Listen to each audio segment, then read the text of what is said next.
हुआ है, तो क्या क्या उपलब्धियाँ रही, क्या क्या जो है इस कार्यकाल के दौरान विकास कार्य करवाए गए हैं? विकास कार्यों की सर्वप्रथम तो मैं आज 1 साल पूरा होने पे अध्यक्ष जी को और इनके सभी साथी वार्ड के जो पार्षद हैं सबको बधाई भी देती हूँ और साथ ही साथ इस इतना शानदार काम करने के लिए शाबाशी भी देती हूँ कि इन्होंने मेहनत करके और शहर की इतनी सेवा की है। जितने काम कराए गए हैं वो टोटल बुकलेट बनाए हुए हैं, ये आपको दे दिए जाएंगे। आप इसमें से देख लेंगे कि काम कितने हैं। पैसे की कोई कमी नहीं है नगर पालिका में, और जो भी लोगों को सुविधा हम दे सकेंगे और ज़रूरत है जिन सुविधाओं की वो हम ज़रूर देंगे। मेरा ये सपना था शुरू से ही, 2014 से ही, कि बराड़ा, जब मैं 2014 में चुनाव लड़ा मैंने पहला, तो बराड़ा गांव पंचायत थी और मैंने तभी ये सोचा था कि बराड़ा नगर पालिका होनी चाहिए। मैंने जिस दिन अपना नॉमिनेशन भरा था उसी दिन ये बात कही थी कि बराड़ा को हम 6 महीने के अंदर अंदर नगर पालिका का दर्जा देंगे, और 3.5 महीने के अंदर अंदर हमने बराड़ा में नगर पालिका का चुनाव करा दिया था और नगर पालिका का दर्जा दे दिया था इनको। तो उसके बाद काफ़ी विकास हुआ है। आप सब लोकल लोग हैं, आप सब जानते हैं, मेरे कहने की बात नहीं है। तमाम गलियां नगर पालिका के अंडर बनाई गई, सब जगह सफाई का समूचा इंतज़ाम करने की हम कोशिश कर रहे हैं।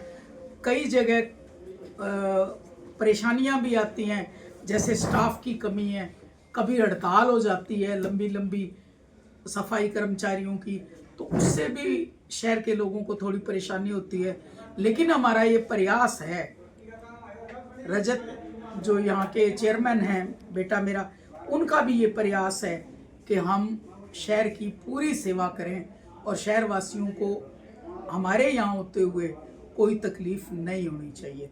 जो आगे के भी प्रोग्राम है उसके लिए भी हम मीटिंग करेंगे अगले महीने, और जिस भी चीज़ की कमी है, जैसे पहले घर घर कूड़ा उठाने वाले लोगों की कमी है, घर में यहाँ नगर पालिका में अपने अपने ट्रैक्टर हैं या अपने ट्रैक्टर नहीं है, तो वो सारी चीज़ें जो भी इन लोगों को साधन चाहिए सफाई के लिए शहर में, या बिजली के सामान के लिए जहाँ भी लाइट की कमी पड़ जाती है, या कोई और भी जो साधन चाहिए उसका समूचा इंतज़ाम मैं इनको करके दूंगी।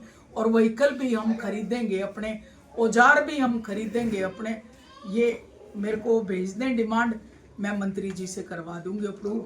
और ये सारा कुछ हम चाहते हैं कि जैसे हमारा सपना था इस शहर को शहर बनाने का, वैसा एक सुंदर शहर बनाएं। कुछ बराड़ा वासियों की एक पुरानी मांग भी है कि यहाँ पार्क बनने चाहिए।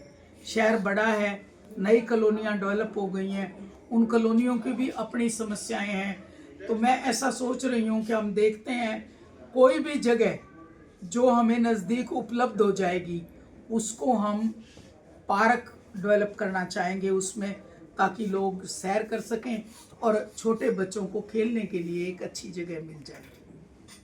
और आपका कोई सवाल है तो वो पूछ लीजिए। आज ना मैम कुछ पार्षदों ने भेदभाव का आरोप लगा के इस मीटिंग का बहिष्कार किया, आई नहीं है वो, आज भी मौजूद नहीं है इसमें। किस चीज़ का भेदभाव? आरोप लगा रहे हैं कि हमसे भेदभाव हो रहा है। कोई बात नहीं, आप बात करेंगे, सब लोग अपने ही हैं, मना लेंगे। कोई भेदभाव हो रहा है उसको दूर कर देंगे। मैडम, सबसे बड़ी समस्या बाढ़ के जो है समस्या से वो जूझता रहा है। बिल्कुल ठीक बात और है कुछ ही आपकी। समय बचा है अभी। नहीं, बिल्कुल ठीक बात है आपकी। बारिश का मौसम शुरू होने वाला है, और मैं ना इसके बारे में मेरी सीएम साहब से बात पहले भी हुई थी, साहा के लिए भी और बराड़ा के लिए भी। साहा के लिए हमारा 31 करोड़ रुपया मंजूर हो गया है ताकि वहाँ पानी ना ठहरे, और यहाँ की फाइल पड़ी है, मैं बात कर रही हूँ, अभी भी मंत्री जी से भी बात की है मैंने। इसका भी हम पानी की निकासी का इंतज़ाम करेंगे। और इसमें जो सबसे बड़ा कारण मुझे समझ में आया ना, जब मैं 14 से 19 एमएलए थी तो मैंने बड़े बड़े नाले सड़क के बराबर बनवाए थे ताकि पानी की निकासी समुचित तौर पे हो जाए। लेकिन हुआ क्या कि वो नाले ना उनकी देखरेख होने की वजह से वो सारे दोबारा लोगों ने कभी चबूतरे बना लिए, रास्ते बना लिए, तो वो बंद कर दिए गए हैं। वो बंद करने से ज़्यादा परेशानी हो रही है। मैं अभी कहूँगी अध्यक्ष जी को, नगर पालिका के को, कि उनको खुलवा दिया जाए, सारे नालों की सफाई करा दी जाए। उनको वो ड्रेन अगर खुल जाएंगी ना हमारी, तो बहुत सारी समस्या खत्म हो जाएगी। और एक हमारे यहाँ पानी की निकासी की जो सबसे बड़ी प्रॉब्लम मैंने समझी है, वो है ये अवैध कॉलोनियाँ। लोगों ने प्लाट दे दिए और पानी की निकासी का कोई इंतज़ाम नहीं दिया, गलियां सड़कें कोई नहीं, कनेक्शन सीवरेज का कोई नहीं। तो अब नगर पालिका की हमारी की ड्यूटी बनती है कि हम वहाँ सीवरेज का कनेक्शन भी दें जहाँ जहाँ नहीं है। पब्लिक हेल्थ के ऑफिसर मैंने अभी भी बुला रखे हैं, यहाँ से फारिग होने के बाद जाके मैं उनसे बात करूँगी और पानी की निकासी का भी वहाँ इंतज़ाम करेंगे। और जहाँ गलियाँ कच्ची हैं नई कॉलोनियों में, वहाँ उनकी गलियाँ भी हम पक्की करेंगे। जो म्यूनसिपल लिमिट के अंदर कॉलोनी आती है, जो म्यूनसिपल लिमिट से बाहर है उसका नहीं। मैडम जी, बराड़ा शहर में ना जाम बहुत है, सड़क से निकलना मुश्किल है, रेडियो वाले खड़े जगह जगह, और ऐसे अवैध कब्जे बहुत है, निकलना मुश्किल हो रहा है जी। इसके बारे में नगर पालिका कुछ कर वाहनों रही के है? आगे लगवाई हुई हैं लोगों ने। हाँ, इसके लिए मेरी पुलिस वालों से भी बात हुई थी। मैंने उनको भी बोला था, ये मेरे संज्ञान में है बात। मैंने उनको कहा था कि ये जाम हटवाओ और इनको जगह, जो स्ट्रीट वेंडर्स हैं, हम ये नहीं चाहते कि उनकी रोजी रोटी छीने, पर उनको एक उपयुक्त जगह दे दें जहाँ वो लगाएं। जैसे बड़े शहरों में सब्जी मंडी की अलग जगह है, फल मंडी की अलग जगह है, और ये जो बाजार लगते हैं अलग अलग वारों को, इन बाज़ारों के लिए अलग जगह है। तो ऐसा तो ये अध्यक्ष जी कर सकते हैं आपके, ये इनको जगह अलॉट कर दें, टेम्परेरी जगह अलॉट कर दो। आप कोई कागजों में तो करने की ज़रूरत नहीं है, क्योंकि ये जगह हम उनको मोल नहीं दे सकते। आप ये फड़ियाँ जो हैं, इनको किराए पे, अगर कहीं नगर पालिका की ज़मीन है तो वहाँ किराए पे सुविधा कर दो। ये मतलब अल्पकालिक सुविधा हो, बाद में जब इसको डेवलप करना चाहेंगे पूर्णकालिक, तो उनको दे देंगे हम, दुकानें या खोखे या कोई भी चीज़।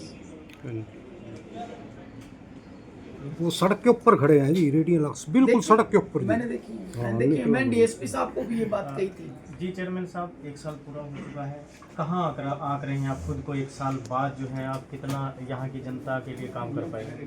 सबसे पहले तो मैं अपनी तरफ से और अब सभी पार्षदगण जो मेरे साथ आए हैं, यहाँ बैठे हैं, उनकी तरफ से मैडम का इन 365 दिनों में जो उनका योगदान हमारे लिए रहा, हमें सलाह के लिए, या हमारा जब भी नगर पालिका का कहीं भी काम रुकता है, हम सब पार्षदगण और खुद भी, मैं भी खुद मैडम के पास जाके वो काम करवाते हैं। सभी काम, कहीं भी कभी स्टाफ की कमी हो, फंड्स की कमी हो, मैडम ने कभी किसी काम के लिए हमें ना नहीं की। जब भी हम मैडम के पास गए तो हमारा वो काम सोल्व हुआ। तो उसके लिए सबसे पहले तो मैं मैडम का धन्यवाद करना चाहूँगा कि उन्होंने अपना टाइम भी निकाला, और इन 365 दिनों में हम सभी पार्षदगणों को साथ लेके बच्चों की तरह हमें गाइड भी किया और हमारे सारे काम भी करवाए। अब सबसे पहले मैं आना चाहूँगा कि विकास के ऊपर, इन 1 साल के अंदर जितने विकास कार्य हमने किए, वो सारी लिस्ट हमने आपके सम्मुख रख दी है, वो जल्दी आपको दे दी जाएगी। और बराड़ा की जनता को, जिन्होंने हमें अपना आशीर्वाद देके, अपनी वोट देके, अपना प्यार देके यहाँ तक पहुँचाया, उन सभी के पास एक वार्ड की लिस्ट वाइज हम काम भेज रहे हैं। कुछ लोग कह रहे हैं कि हमारे वार्ड में काम नहीं हुआ, उसकी भी लिस्ट हमारे पास है। 10-10, 5-5, 7-7 काम हर वार्ड में हुए। कोई एक आध वार्ड ऐसा होगा जहाँ पे कोई एक काम हुआ, तो वो काम बहुत बड़ा काम है। जितना हमारे पास स्टाफ है, उस स्टाफ से जितना हम 1 साल में काम करा सकते थे, उससे ज़्यादा हमने काम कराने की कोशिश की। रही बात सफाई के मुद्दों की, सफाई कर्मचारियों की सैलरी जब हमने यहाँ पे ज्वाइन किया, तो पिछले 4 से 5 महीने की सफाई कर्मचारियों की सैलरी जो थी वो पेंडिंग थी। आज 1 दिन की भी सैलरी उनकी पेंडिंग नहीं है। सारी गाड़ी ट्रैक पे आ चुकी है। टाइम लगता है, कुछ मैडम का भी हमें सहयोग रहा, जहाँ दिक्कतें आई हमने इनसे सहयोग लेके वो दिक्कत दूर कर दी। डोर टू डोर की आप 2 महीने से काम बंद पड़ा था, आज रूटीन में डोर टू डोर की गाड़ियाँ जा रही हैं। कुछ बराड़ा एरिया बहुत बड़ा हो चुका है, दूर तक कॉलोनियाँ गढ़ चुकी हैं। इस वजह से जो हमारे पास लेबर है वो 30 आदमियों की लेबर है, उस लेबर से ही हमें काम पूरा करना चाह रहा है, क्योंकि पॉपुलेशन के हिसाब से जो लेबर है वो पर्याप्त है, पर क्षेत्रफल जो है हमारा बहुत बड़ा है, बहुत दूर तक एरिया, शिमला गांव तक, सरकपुर तक, दहिया माजरे तक, यहाँ तक एरिया बराड़ा गांव और शहर की सीमाओं को कॉन्टेक्ट करता है। तो इससे ये है कि थोड़ा सा मैन पावर ना होने की वजह से कोई कहीं इक्का दुक्का दिक्कत आ रही है, पर जो इनकी सैलरी का वो था मैटर था, जो 4-4 महीने की सैलरी रुकी हुई थी, आज एक भी दिन की सैलरी ऐसी नहीं है जो इनकी रुकी हुई हो। ठेकेदार और इनकी आपस में कुछ कई बार हो जाती है, 2-4 दिन का अप डाउन हो जाता है, इसके अलावा और कुछ नहीं है। रही बात विकास के मुद्दों की, कुछ जैसे पानी के लिए आपने कहा, पानी के सभी टेंडर्स महाराणा प्रताप चौक से लेके बाईपास तक, फ्लाईओवर तक, और महाराणा प्रताप चौक से लेके एसटीपी प्लांट तक के टेंडर हो चुके हैं। फॉरेस्ट जो हमारे अम्बाले डीएफओ साहब है, मैडम जी के सहयोग से डीएफओ साहब से हमारी फाइल ओके सेंशन होके पंचकुला चली गई है। उसके लिए भी मैं आग्रह करूंगा कि वहाँ से भी हमारी फाइल आगे फॉरवर्ड करवा के, ताकि हम जहाँ नाले का काम जल्द स्टार्ट हो। और आप सभी के माध्यम से एक बात हम कहना चाहेंगे, हम सब आने वाले ये 1 साल का हमारा रिपोर्ट कार्ड है, आने वाले टाइम में जो भी जितना विकास हम करा पाएंगे अपने स्टाफ के सहयोग से, नगर पालिका की भी कुछ सीमाएं हैं, काम बहुत ज़्यादा है हमारे पास। जो आज की डेट में गलियां लिखी हैं वो 400 से 500 गलियां पेंडिंग है, पर 1 महीने में टेंडर की प्रक्रिया 21 दिन में खुलता है टेंडर, वर्क ऑर्डर इशू करना, फिर ठेकेदारों को भी इसमें 6 महीने या 3 महीने देने पड़ते हैं कि टेंडर पूरा करने में। तो वो सारी चीज़ें हैं, उसको देखते हुए थोड़ा सा हमें भी आपका भी सहयोग चाहिए, जनता का भी सहयोग चाहिए, क्योंकि टाइम काम को भी एक प्योरिटी बेसिस पे, जहाँ पे पानी आता था हमने पहले काम वहाँ किया, क्योंकि चलने का रास्ता बने। थोड़ा सा हमें टाइम चाहिए, 1 साल का 1.5 साल का और टाइम चाहिए, हम सभी गलियाँ जहाँ जहाँ कच्ची है वो पूरी कर देंगे।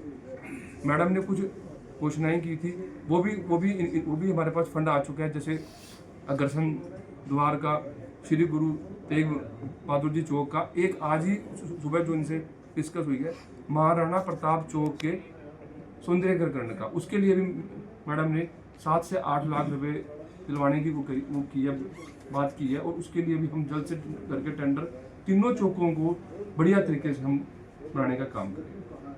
365 दिन का रिपोर्ट कार्ड आप पेश कर रहे हैं, तो कुछ आंकड़ों में बताएं कि टोटल कितने 69 तो डेवलपमेंट्स के काम है। इसके अलावा जो हरियाणा सरकार की लाल दौरे का मालिकाना हक, जब से जो मालिकाना हक काफ़ी टाइम से 2 साल से काम रुका हुआ था, वो सब हमने मीटिंग लेके वो मालिकाना हक के सर्टिफिकेट्स हमने पिछले हफ्ते सभी डिस्ट्रीब्यूट कर दिए। कुछ 20-30 सर्टिफिकेट्स रह गए, वो भी हम इस हफ्ते में उसको भी लोगों को दे के मालिकाना हक देने का काम। भविष्य के लिए क्या मास्टर प्लान रहेगा? भविष्य के लिए सबसे ज़्यादा हमारी जो प्योरिटीज़ है वो तो पानी की निकासी की है। टेंडर्स हमारे ये पूरे हो जाएं, जो फॉरेस्ट से एनओसी आनी है, नाले के बड़े टेंडर्स हैं, एसटीपी प्लांट तक हम उस पानी को पहुंचा सके, ताकि आने वाले टाइम में बारिशों में दिक्कत नहीं। कितने करोड़ की परियोजना इस तक पूरी हो चुकी है 1 साल? अप्रोक्सीमेट 3 से 4 करोड़ रुपए की परियोजनाएं जो पूरी हो चुकी है, और 1 से 2 करोड़ रुपए अभी पाइपलाइन में। चले बेटा।